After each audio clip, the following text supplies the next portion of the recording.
చెట్టు ఎంతమందికి తెలుసు. ఇది ఎంత మొండిదంటే ఇది బిజినెస్లలో చాలా బిజినెస్ చేయాలనుకున్న వాళ్ళు, డబ్బులు బాగా సంపాదించాలనుకున్న వాళ్ళు, మొండిగా కష్టపడే వాళ్ళు ఈ ఆకును, ఈ పువ్వును తీసుకెళ్ళి దానిలో మన గల్లపెట్టెలో పెడతారు.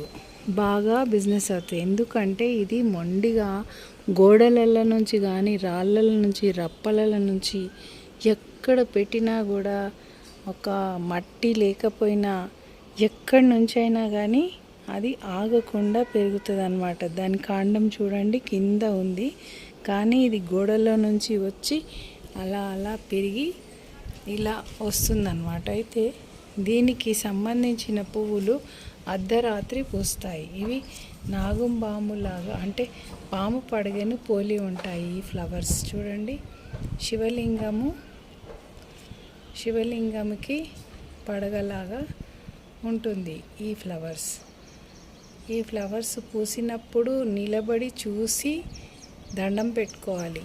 అంటే ఇది మూర్ఖత్వం కాదు, దీని యొక్క మొండితనము మనకి ఉపయోగపడుతుందన్నమాట. ఇది కొన్ని ఆయుర్వేదంలో ఔషధాలలో కూడా వాడతారు.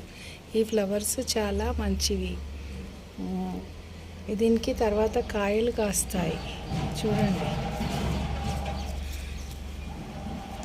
ఎంత గట్టిగా పందిరిలాగా. ఇది ఈ తీగను కూడా తెగదు. ఇది ఉయ్యాల మాదిరిగా వస్తూ ఉంటుంది. అంటే పైనుంచి కిందకి కూడా జారి ఊయల మాదిరిగా కూడా తయారవుతుంది. దీనిని క్రాటన్స్ లాగా కూడా ఇంట్లో షో లాగా పెంచుకోవచ్చు. చాలా బాగుంటుంది. ఇది మొత్తం ఇట్లా గోడలకు వేలాడేటట్టుగా కూడా వేసుకోవచ్చు. చల్లదనం కూడా. ఇది అడవిలలో పెరిగే మొక్క. మన ఇంటి దగ్గర పెరగదు, కానీ పెరిగితే దీన్ని కాపాడుకోవాలి.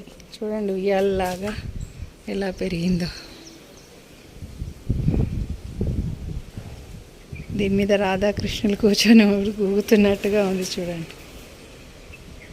ఇట్లాంటి దాంట్లోనే రాధాకృష్ణులు ఉయ్యాల ఊగుతూ ఉంటారు. దీంట్లో ఒక రాధాకృష్ణుని పెడితే చక్కగా ఉయ్యాల ఊగుతూ ఉంటారు.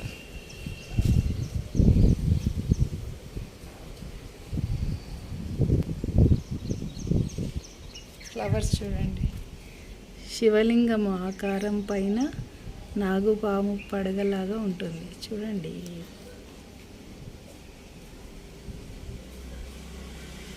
పడగ చూడండి, పడగలాగా వస్తుంది ఈ ఫ్లవర్.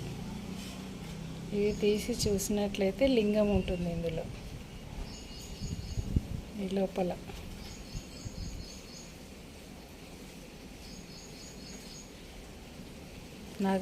అంటే ఎక్కువ పుట్టల మీదనే పెరుగుతుంది. ఇది పుట్టలు, నాగుంబాం పైన పెరుగుతూ ఉంటుంది. దీనిని విషము ఆరించడానికి కూడా ఉపయోగిస్తారు అని అనుకుంటాను. తాళపత్ర గ్రంథాలలో మా ఇంట్లో నేను చిన్నగా ఉన్నప్పుడు మా బాబాయ్ దగ్గర చాలా తాళపత్ర గ్రంథాలు ఉండేటివి. అవి ఏమైనా ఒక కాలక్రమేణా మేము అక్కడి నుంచి ఖాళీ చేయడం వలన సొంత ఇల్లు ఖాళీ చేసేసి వచ్చాము. అక్కడ ఏమైనా అవన్నీ తెలియదు. చాలా రాసి ఉండేది.